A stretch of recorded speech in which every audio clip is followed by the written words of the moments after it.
여러분들 요새 대한민국의 가계부채 어질어질하죠. 올해 2분기 기준 가계부채 금액이 1862조 원을 넘었습니다. 매번 사상 최고치를 경신하고 있다 아닙니까? 가계부채 2000조가 코앞입니다. 진짜로다가 라고 하는데, 대한민국 경제 위기가 만약에 터진다면 어디서부터냐 라고 했을 때 항상 뇌관으로 꼽히는 게 이 가계부채입니다. 그래서 오늘 영상은 올 2분기 가계부채 현 상황에 대해서 아주 쉽고 재밌게 알아보도록 할게요.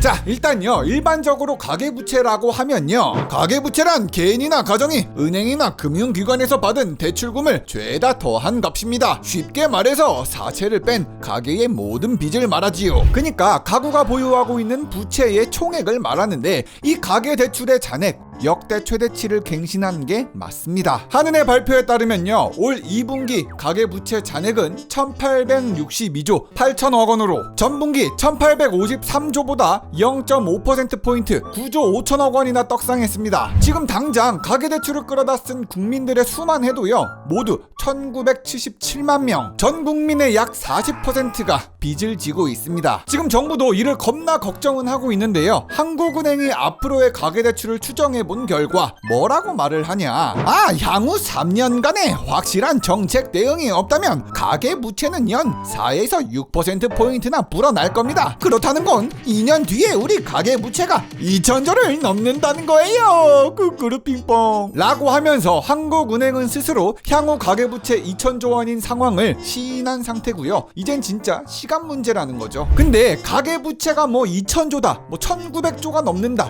뭐 이런 식으로 말씀을 드려봐야 너무 천문학적인 숫자라 감도 안 오고 비교도 잘 안 되잖아요. 그래서 이 가계부채를 GDP랑 비교를 해보자면요, 눈덩이처럼 그냥 늘어나기만 했더니 가계부채는요, 이미 우리 대한민국의 1년 GDP를 뛰어넘었습니다. 한은의 금융안정보고서에 따르면 2분기 국내 총생산 GDP 대비 가계부채 비율은 101.7%로 집계됐습니다. 그러니까 100%가 넘어요. 이 비율이 100%가 넘는다는 건 뭘 뜻하냐면요, 우리 대한민국 국민들이 1년 동안 그냥 쎄빠지게 돈을 벌어서 이를 싹싹 긁어 모아봐도 가계부채 하나를 갚질 못한다는 거예요. 가계가 지고 있는 빚이 이미 나라 경제 규모를 뛰어넘어 이미 웃돌고 있다는 거죠. 나라 살림보다 빚이 더 커진 우리 대한민국은요, 이미 임계치를 넘었다는 얘기가 많습니다. 한국은행 이에 대해서 이렇게 얘기하죠. 보통 GDP 대비 부채 비율의 임계점은 80%를 기점으로 봅니다. 허나 대한민국 이미 100%를 넘었지 않습니까? 우리 대한민국은 이 임계치를 한참이나 벗어났습니다. 금융위기 직전의 미국보다도 훨씬 심각한 수준이에요. 그런데 여러분, GDP 대비 이 가계부채 비율은요, 최근 10년 사이에 눈에 띄게 올랐거든요. 2014년까지만 해도 GDP 대비 가계부채 비율 80%대였지만 2019년 코로나가 터지기 바로 직전에는 이 비율이 90%를 찍더니 코로나 시절 2020년 말 가계부채 비율은 결국 100% 선을 넘어 돌파했습니다. 약 10년 만에 가계부채 비율이 20%포인트나 가까이 올라서 빚에 눌린 나라가 된 거예요. 최근에 이렇게 가파르게 오르다 보니까 주요 국가와의 이 수치를 비교해봐도 가계부채 문제가 심각하다는 걸 알 수가 있는데, 우리 대한민국의 가계부채 비율이 105%를 넘던 2021년에는 전 세계에서 스위스와 호주를 뒤이어서 우리 대한민국이 전 세계 탑3에 들어갈 정도였습니다. 한국은행의 총재 이창용 형님은요, 가계부채 비율을 GDP 대비 100% 이하로 낮추는 걸 정책의 1순위라고 했지만 사실 이거 잡기가 쉽지 않습니다.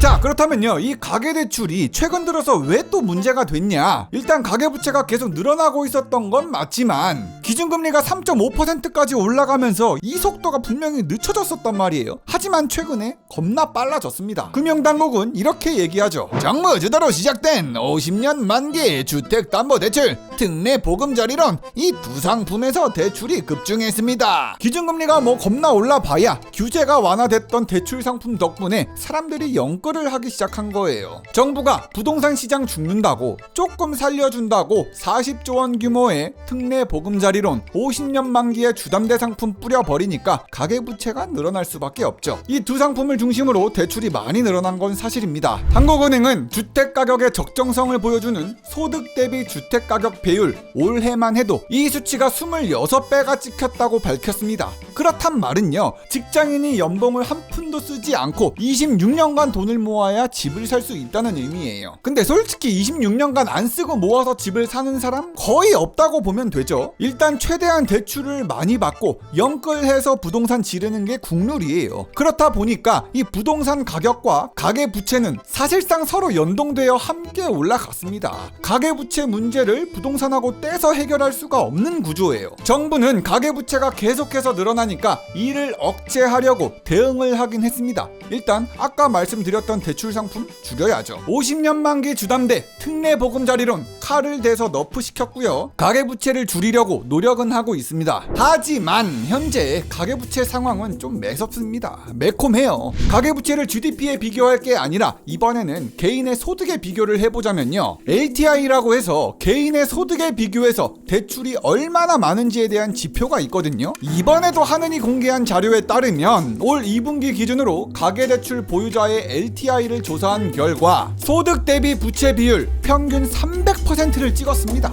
아따 얼얼합니다. 쉽게 말해서 이 수치는 개인의 소득의 약 3배가량을 빚을 지고 있다는 의미예요. 내 연봉이 3천이면 내 빚이 9천만 원이라는 거잖아. 연령대로 보자면 60대 이상의 LTI가 350%를 찍었고요. 40대에서 50대 중장년층은 301%, 30대 이하는 262%를 찍었습니다. 코로나 이전에 이 LTI 수치는 300%는커녕 260%대였는데 이제는 아닙니다. 올해 2분기 기준 연령대별 대출 규모 금액은요, 60대 형님들 1억 2,700만원, 50대 1억 3,700만원, 40대 1억 4천만원, 30대 1억 1,600만원, 20대 4,200만원에서 다들 이 정도 빚을 지고 살아가고 있습니다. 한국은행은 가계대출 원리금 부담 때문에 생계가 힘든 사람이 약 300만 명에 달한다고 얘기를 하거든요. 한은이 가계대출을 받은 1977만 명의 소득 대비 원리금 상환 비율, 그러니까 DSR을 분석한 결과 이 비율이 70%가 넘는 사람이 299만 명, 약 300만 명이 됩니다. 이 DSR이 70% 이상이면 최저생계비를 뺀 나머지 소득을 모두 다 빚을 갚는 데 쓴다는 뜻이에요. 영끌러들이 300만 명, 이 사람들이 원금과 이자를 갚느라고 최소한의 생계를 이어가기가 어려운 상태라는 거죠. 더 심각한 사람들은요, 이 DSR이 100%가 넘는 사람들, 그니까 1년 동안 버는 소득보다 1년간 갚아야 될 원리금이 더 많은 사람들이 있었다는 거예요. 이 수만 해도 175만 명이나 된다고 하죠.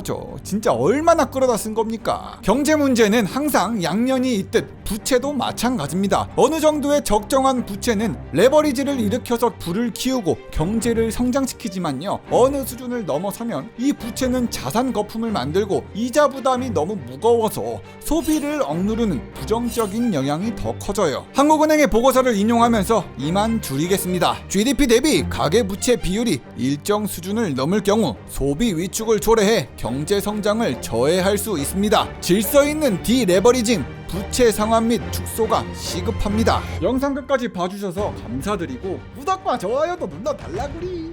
그럼 다음 영상에서 보자구리. 곧 리뷰왕이는 바본가?